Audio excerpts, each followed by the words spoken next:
Good morning students, मैं दिलीप गुप्ता और आज आपके साथ पार्ट 2 में जलवायु विज्ञान के तो वही चैप्टर चल रहा था वायुमंडल का संगठन।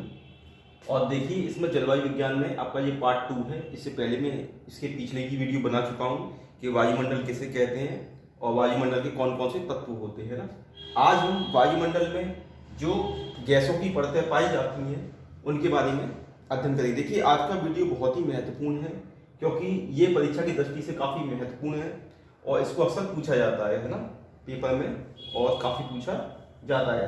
तो आज इस वीडियो को आप बहुत अच्छे से सुने क्योंकि इसमें मैं काफ़ी चीज़ें आपको बताने वाला हूँ, है ना। तो देखिए जो धरातल के ऊपर जो हमारे यहाँ पर जो परतें पाई जाती हैं, जो धरातल के ऊपर पृथ्वी की जो परतें पाई जाती हैं वो मुख्यतः 4 परतें हैं। देखिए क्षोभमंडल, समतापमंडल, मध्यमंडल, तापमंडल। आपको इसकी हिंदी के साथ ही इनकी इंग्लिश ही पता होनी चाहिए। क्षोभमंडल को हम क्या कहते हैं?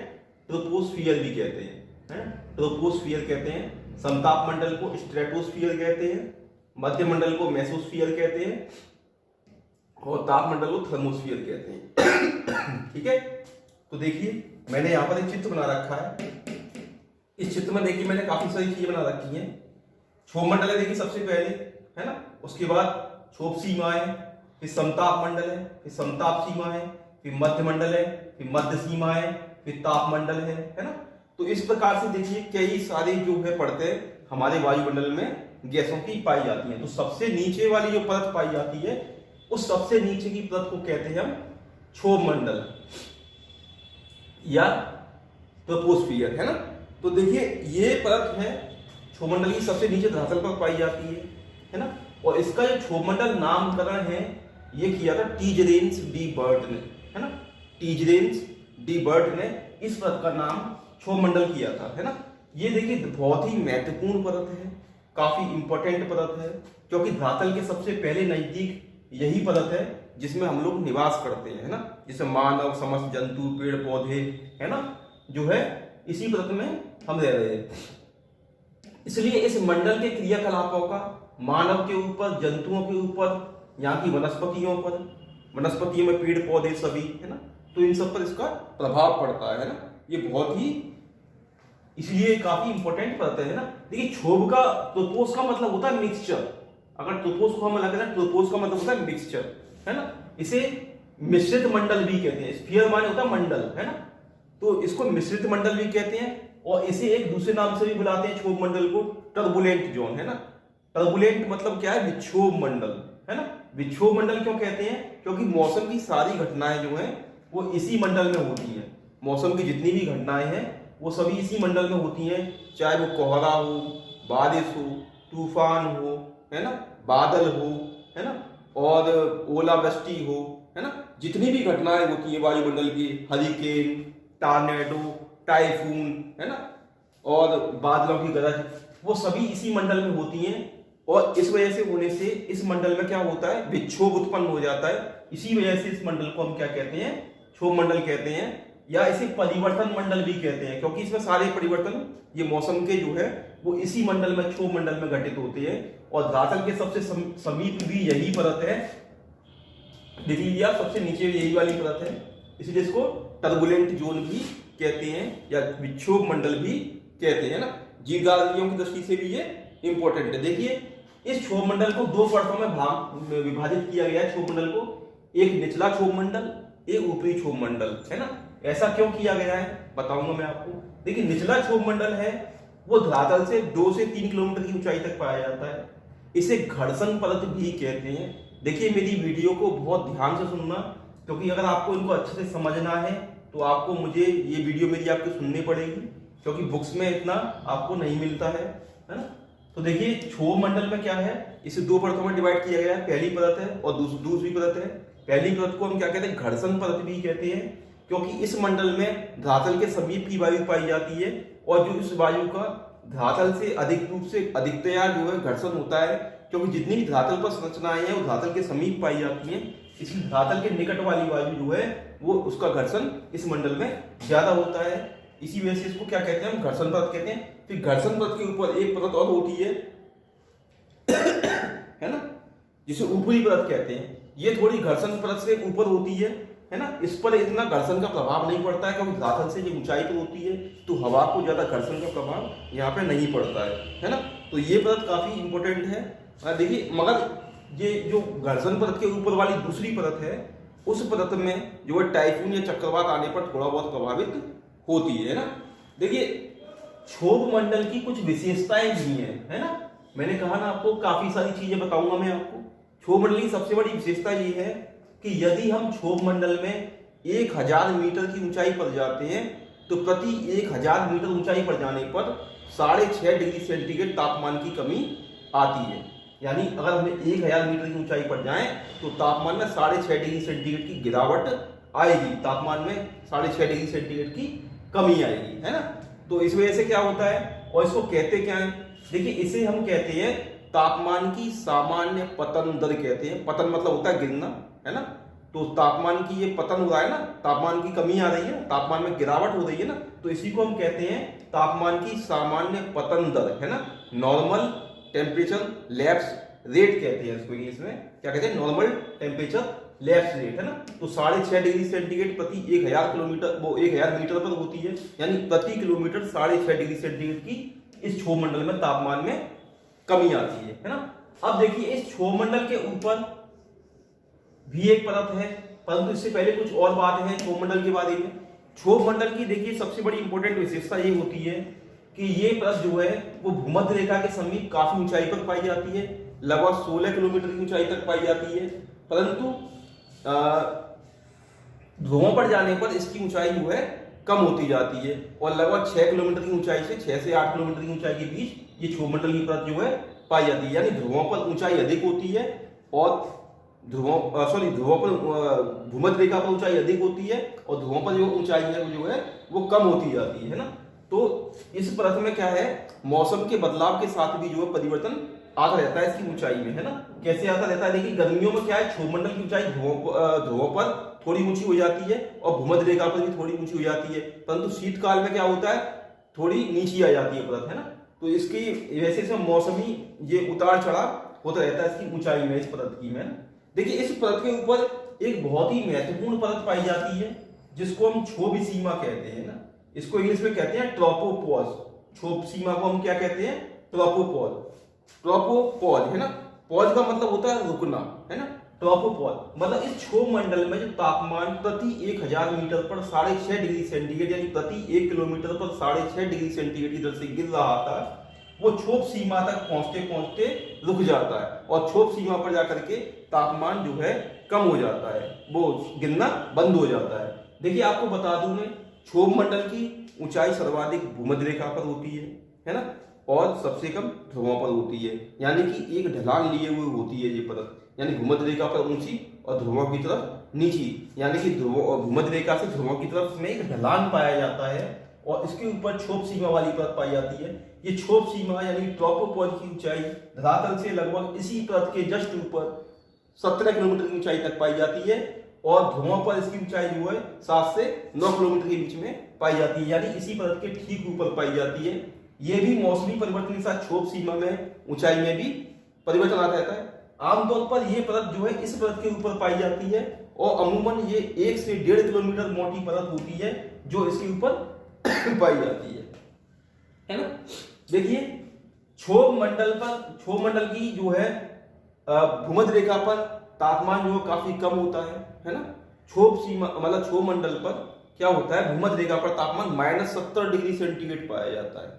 कितना पाया जाता है, भूमध्य रेखा पर -70 डिग्री सेंटीग्रेड तापमान पाया जाता है ना, और जबकि ध्रुवों पर पाया जाता है 45 डिग्री सेंटीग्रेड माइनस।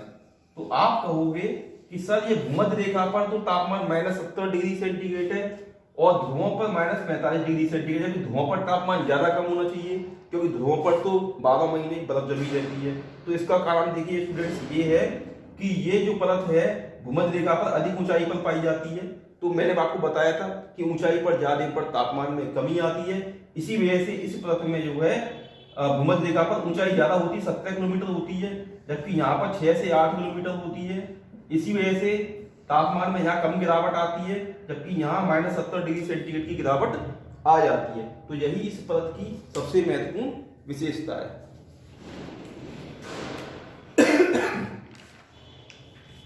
अब देखिए, है ना, तो मैंने बताया था इस परत में तापमान जो है गिरता है 6.5 डिग्री सेंटीग्रेड प्रति किलोमीटर पर, यानी प्रति 1000 मीटर पर, और क्षोभ सीमा पर जाने पर तापमान में कमी आ जाती है, या तापमान में जो है रुकावट हो जाती है, तापमान गिरना बंद हो जाता है। इसके बाद देखिए दूसरी परत है, वो है समताप मंडल या स्ट्रेटोस्फियर। देखिए समताप मंडल या स्ट्रेटोस्फियर, देखिए इसकी ऊंचाई जो है कुछ विद्वान कहते हैं कि इसकी ऊंचाई जो है वो 80 किलोमीटर तक मानी गई है, परंतु कुछ विद्वानों का मानना है कि ये अमूमन जो है आमतौर पर औसत रूप से 50 किलोमीटर तक ऊंचाई तक ये परत जो है पाई जाती है। समताप मंडल की जो परत है वो धरातल से 50 किलोमीटर की ऊंचाई तक पाई जाती है। देखिए ये समताप मंडल है, ये बहुत ही इंपॉर्टेंट परत है, क्योंकि ओजोन जो परत है वो इसी समताप मंडल में पाई जाती है, इसलिए ओजोन मंडल को समताप मंडलीय ओजोन परत भी कहते हैं, है ना, क्योंकि इसकी उपस्थिति जो है समताप मंडल में ही पाई जाती है। देखिए इस परत की एक खास विशेषता है, इसे समताप क्यों कहते हैं, स्ट्रेटोस्फियर क्यों कहते हैं, क्योंकि क्षोभ सीमा में जो तापमान कम हो रहा था वो इस परत में जाने पर तापमान गिरना बिल्कुल बंद हो जाता है और इस समान तापमान की अवस्था पाई जाती है, यानी इसमें जो तापमान गिरना बिल्कुल बंद हो जाता है और तापमान बढ़ने लगता है ना। और समताप सीमा तक यानी जाते जाते, यानी समताप मंडल की जो ऊपरी सीमा है 50 किलोमीटर की ऊंचाई तक, वो समताप सीमा कहलाती है, यानी स्ट्रेटोपोज कहते हैं इसको, जैसे ट्रोपोपोज क्षोभ सीमा को कहते थे, इसी ऐसे ही समताप सीमा को स्ट्रेटोपोज कहते हैं। और इस परत में ऊंचाई पर समताप सीमा पर तापमान जो है 0 डिग्री सेंटीग्रेड पाया जाता है। अब आप कहोगे सर 0 डिग्री सेंटीग्रेड कहाँ तापमान बढ़ गया? अरे भाई क्षोभ सीमा पर -70 डिग्री सेंटीग्रेड टेम्परेचर था, तो यहाँ तक आते 0 डिग्री सेंटीग्रेड हो गया, तो तापमान बढ़ी तो गया, माइनस से 0 पर आ गया, है ना, तो तापमान बढ़ गया ना यहाँ पर समताप सीमा में। तो देखिए ये समताप सीमा है ना, ये भी 1 से 1.5 किलोमीटर की मोटी परत होती है, समताप मंडल के ऊपर पाई जाती है ना। देखिए इस मंडल की सबसे बड़ी इंपॉर्टेंट विशेषता क्या होती है कि इसमें जो है ओजोन पाई जाती है, जो बहुत ही आवश्यक एक गैस है ना। मैंने बताया था ना आपको, ओजोन O3 कहते हैं इसको, ओजोन कहते हैं इसको, O3 कहते हैं, है ना। और देखिए ये गैस बहुत ही इंपॉर्टेंट है, क्योंकि ये सूर्य से आने वाली पराबैंगनी किरणों का अवशोषण कर लेती है। अवशोषण करने की वजह से ही इस मंडल का, समताप मंडल का तापमान थोड़ा सा बढ़ जाता है ना। इसी वजह से इसमें तापमान गिरने नहीं पाता, इसीलिए ये ओजोन परत, चूंकि ये सूर्य से आने वाली पराबैंगनी किरणों का अवशोषण कर लेती है, और जो हानिकारक पराबैंगनी विकिरणें हैं वो धरातल तक नहीं आ पाती हैं। नहीं, अगर वो ये परत नहीं होती ओजोन की, तो धरातल तक ये जो किरणें थी सूर्य की वो आ जाती और काफी नुकसानदायक साबित होती जलवायु के लिए, इंसानों के लिए, जानवरों के लिए और खेती के लिए भी, है ना, क्योंकि इससे क्या है, चर्म कैंसर होने का खतरा बढ़ जाता है ना। तो ये परत क्या कर रही है, सूर्य से आने वाली पराबैंगनी किरणों का अवशोषण कर रही है। देखिए अमूमन इसकी ऊंचाई जो है वो लगभग 15 से 35 किलोमीटर के बीच में सर्वाधिक पाई जाती है ना, परंतु 55 किलोमीटर की ऊंचाई तक इसको देखा गया है ना। परंतु सर्वाधिक घनत्व जो है वो 15 से 35 किलोमीटर के बीच पाया जाता है, और इससे भी ज्यादा सर्वाधिक घनत्व इस परत का, ओजोन गैस का, वो 22 किलोमीटर की ऊंचाई पर पाया जाता है ना। तो ये बहुत ही इंपॉर्टेंट परत है ना। देखिए ये तो बात हो गई समताप मंडल की, इसमें ओजोन परत पाई जाती है। इसके अलावा देखिए इसमें कुछ बादल भी पाए जाते हैं समताप मंडल में। कभी कभी ऐसा होता है कि संवहनीय प्रक्रिया के द्वारा थोड़ी सी वाष्प दाब जो है इस मंडल में चली जाती है, जिससे एक प्रकार के बादलों का निर्माण हो जाता है, जिन्हें, हालांकि मैंने आपको बताया था कि मौसम संबंधी सभी घटनाएं क्षोभ मंडल में होती हैं, समताप मंडल में नहीं होती हैं, परंतु कभी कभी क्या होता है कि थोड़ी बहुत मात्रा में वाष्प या आर्द्रता जो है इस मंडल में संवहनी क्रिया के द्वारा चली जाती है। इस वजह से इसमें कुछ बादल बन जाते हैं, जिनको हम समताप मंडलीय बादल कहते हैं, या जिनको हम नेक्रियस क्लाउड कहते हैं, है ना। इसे जो है मदर ऑफ पर्ल क्लाउड भी कहते हैं, मदर ऑफ पर्ल क्लाउड भी कहते हैं, या इन्हें नेक्रियस क्लाउड कहते हैं, नेक्रियस बादल कहते हैं।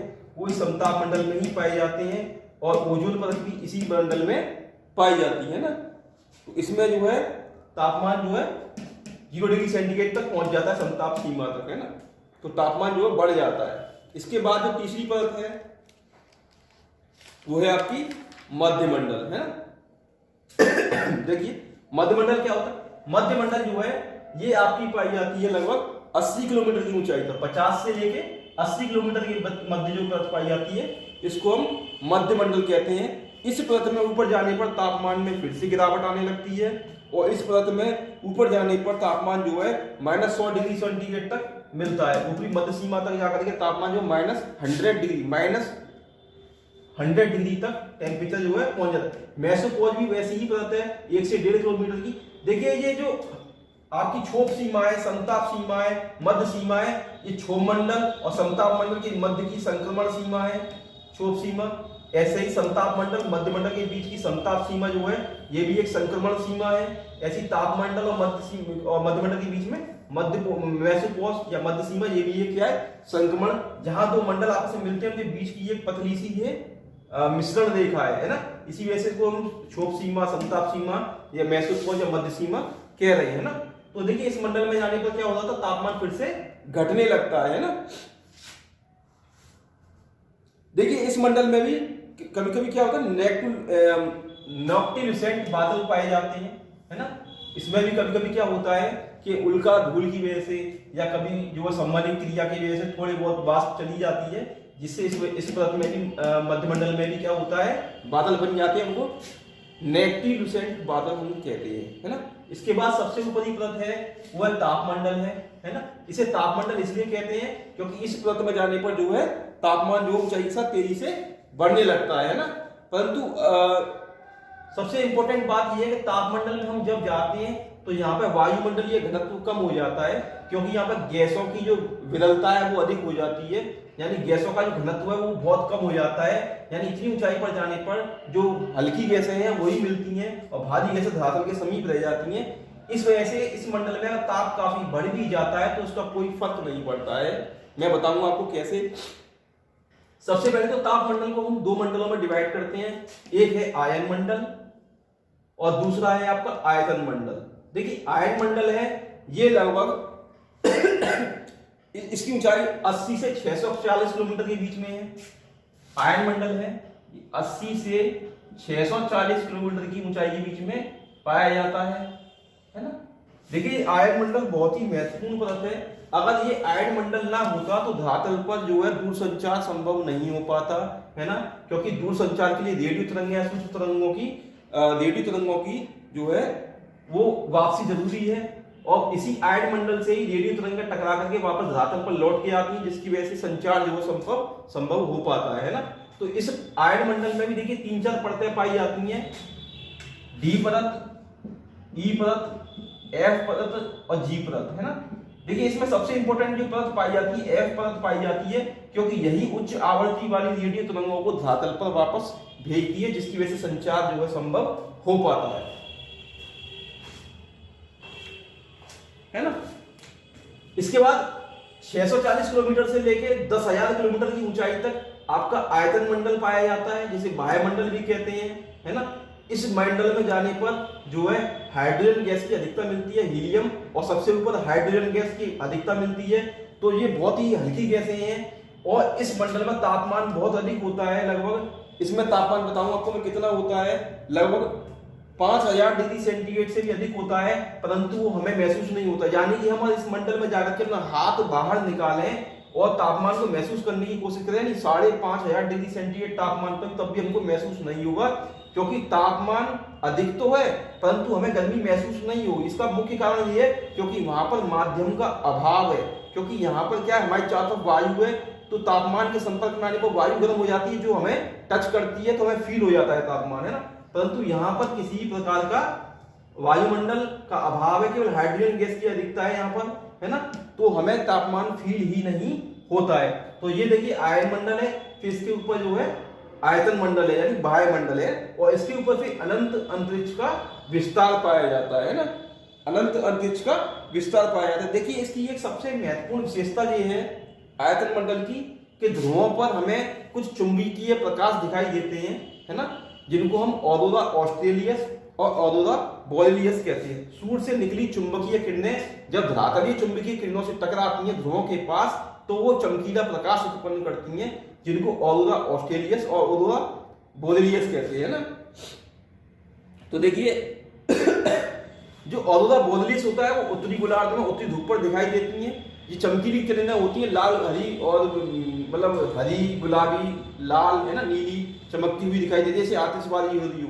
उत्तरी ध्रुव पर औरोरा बोरेलियस और दक्षिणी ध्रुव पर औरोरा ऑस्ट्रेलियस, इन जो चमकदार जो किरणें दिखाई देती हैं इनको कहते हैं। तो ये इसी मंडल में दिखाई देती हैं ना। तो ये हमें ध्रुवों के पास ही दिखाई देती हैं जो इसी मंडल में घटित होती हैं। जो सूर्य से आने वाली जो है चुंबकीय तरंगें जब पृथ्वी की चुंबकीय तरंगों से टकराती हैं तब ऐसी किरणों का प्रभाव जो पैदा होता है। तो इस प्रकार ये हमारा वायुमंडल का संगठन वाला पहला चैप्टर खत्म होता है, जिसमें मैंने आपको 4-5 चीजें बताई थी, है ना। और ये वायुमंडल की जो विभिन्न परतों का डिस्क्रिप्टिव वर्गीकरण था। इसके बाद हम कल दूसरा चैप्टर देखेंगे, वो है क्या है, सूर्य तप या सूर्य का तापमान। ठीक है, धन्यवाद।